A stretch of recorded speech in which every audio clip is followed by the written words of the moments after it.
উদ্দেশ্যে দুই একটা কথা হইবে তোমরা শুননা সবাই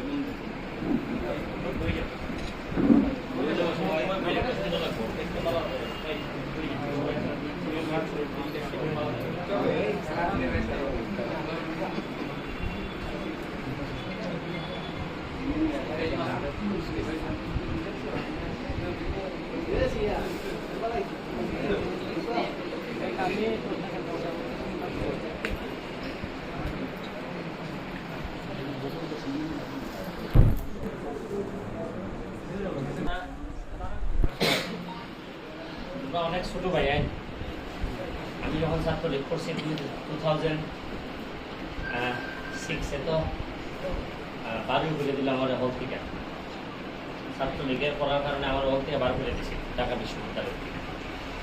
প্রথম ছাত্রলীগ করা শুরু করি আমি ঢাকা ইউনিভার্সিটি যাইয়া। এর আগে আমি ওই রকম মিছিল মিটিং ইটা করতাম না। আমি এমনি স্বাভাবিকভাবে যারা আছে না সাধারণভাবে স্কুলে যায় এইরকম স্টুডেন্ট ছিলাম। তোমরা তো তাও আমার সে অনেক অ্যাডভান্স, তোমরা যে বয়সে ছাত্রলীগ করতেছ এটা অনেক আর্লি অনেক ক্ষেত্রে। যাই হোক এরপরে আমি পড়ালেখা চালাই গেছি, ছাত্রলীগও করছি। আজকে দেখো আমি পড়ালেখার কারণে আমি ব্যারিস্টার হয়েছি। আমি তোমরা জাস্ট একটা, তোমরা যেহেতু আইসো তোমরা একটা জিনিস খালি পইরা শোনাই। আমি এটা তোমরা যাইবে জানি না, যেটা রাখছি আমি তোমরা দেখি। স্বাধীন সার্বভৌম বাংলাদেশের স্থপতি জাতির জনক বঙ্গবন্ধু শেখ মুজিবুর রহমান 19 আগস্ট 1973 সালে বঙ্গবন্ধু মারা গেলেন কবে? 15 আগস্ট 1975 সালে। মরার 2 বছর আগে উনি সোহরাওয়ার্দী উদ্যানে ছাত্রলীগের জাতীয় সম্মেলনে বঙ্গবন্ধু একটা বক্তব্য দিয়েছিলেন ছাত্রলীগের উদ্দেশ্যে। এই বক্তব্যটা তোমরা পড়াইলে শুনাইলে আমার মনে হয় আর আমার নতুন করে তোমরা কিছু বলা লাগবে। ঠান্ডা মাথায় শূন্য বক্তব্যটা কি। বাবারা একটু লেখাপড়া শিখো, যতই জিন্দাবাদ আর মুর্দাবাদ করো, জিন্দাবাদ মুর্দাবাদ বুঝছো, যে সুমন ভাই জিন্দাবাদ, অমুক ভাই মুর্দাবাদ, যতই জিন্দাবাদ আর মুর্দাবাদ করো, ঠিক মতো লেখাপড়া না শিখলে কোনো লাভ নাই। আর লেখাপড়া শিখে যে সময়টুকু থাকে বাবা মাকে সাহায্য করে। প্যান্ট পরা শিখছো বলে বাবার সাথে হাল ধরতে লজ্জা করো না। মানে আমরা বাজার আইয়া প্যান্ট পরা শিখতে যদি মনে হয় আমার বাপ তো কৃষক, আমি শরম নি লাগে বাপের ব্যাপারে, বাপ যেই হোক বাপ হই, কখনো লজ্জা পাইতে পারবা না। দুনিয়ার দিকে চেয়ে দেখো, কানাডায় দেখলাম ছাত্ররা ছুটির সময় লিফট চালায়, ছুটির সময় 2 পয়সা উপার্জন করে। আর আমাদের ছেলেরা বড় আরামে খান আর তাস নিয়ে ফটাফট খেলতে বসে পড়ে। গ্রামে গ্রামে বাড়ির পাশে বেগুন গাছ লাগিও, কয়টা মরিচ গাছ লাগিও, কয়টা লাউ গাছ আর কয়টা নারিকেলের চারা লাগিও। বাপ মারে একটু সাহায্য করো, কয়টা মুরগি পালো, কয়টা হাঁস পালো, জাতীয় সম্পদ বাড়বে। তোমার খরচ তুমি বহন করতে পারবে। বাবার কাছ থেকে যদি এতটুকু জমি নিয়ে 10টা লাউ গাছ, 50টা মরিচ গাছ, কয়টা নারিকেলের চারা লাগিয়ে দাও, দেখবে 200-300 টাকা করে আয় হয়ে গেছে। তখন কিন্তু 73 সালে 200-300 টাকা কিন্তু কম না। তোমরাই ওই টাকা দিয়ে বই কিনতে পারবে। কাজ করো, কঠোর পরিশ্রম করো, না হলে বাঁচতে পারবে না। শুধু BA-MA পাস করে লাভ নেই।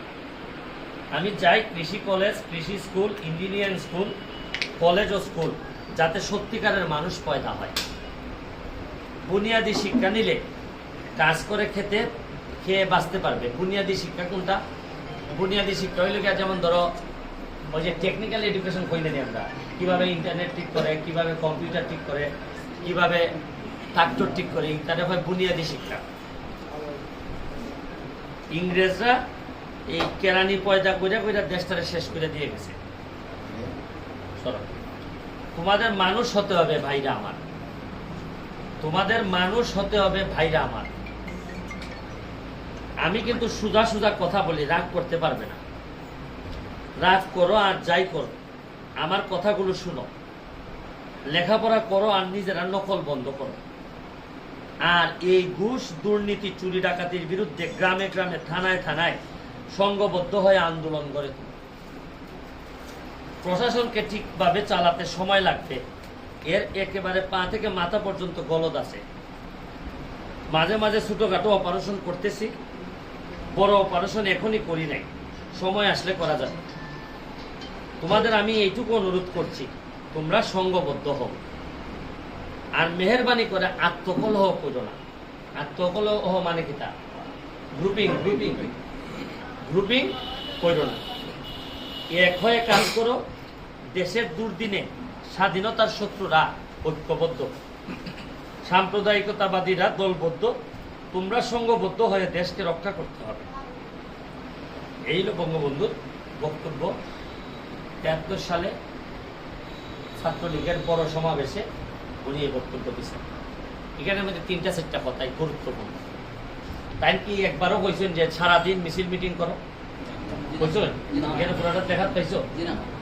উনি বলছেন ছাত্রলীগ করো, সাথে পড়াশোনা করো। উনি বলছেন যে কয়টা গাছ লাগাও, কয়টা লাউ গাছ লাগাও প্রয়োজনে, আর বাবার হাত ধরতে কখনো লজ্জা পাই না। বাবা কৃষক হইতে পারে। 2 দিন হয়েছে তুমি ধরো বাজার আইলে, ঢাকা আইলে, আইয়া ফ্যান শার্ট কইরা, এখন তুমি আর বাপ বেশি নই না, তুমি ধ্বংস হয়ে যাবে। এরপরে সংঘবদ্ধ হইবাই, গ্রুপিং করবাই, এবং সামনে অনেক দূর আগাইতে হবে। তোমরা একটা লাভ হয়েছে, অনেক ভাগ্যবান যে এমন এক সময় তোমরা ছাত্রলীগ করা শুরু করছো, যে সময় আমি তোমরা দেখি, তোমরা আমি বুঝাই পারতাম না তোমরা কত লাভ হয়েছে, পরে বুঝবাই। আজকে ছাত্রলীগের ছেলেদেরকে আমি যেভাবে চিন্তা করতেছি, আমার নিজের ফুলাটা যদি ছাত্রলীগ করতো, তাইলে আমি যেভাবে চিন্তা করলাম না, ঠিক কিভাবে তোমরা ব্যবহার চিন্তা করতেছি। আজকে মাসুমি কেন সেক্রেটারি হয়েছে, রাসেল সভাপতি হয়েছে, এখানে আমাদের সুহেল আরমান সাবেক আহ্বায়ক এখানে আছে, এখানে আমাদের মালিক ভাই আছে।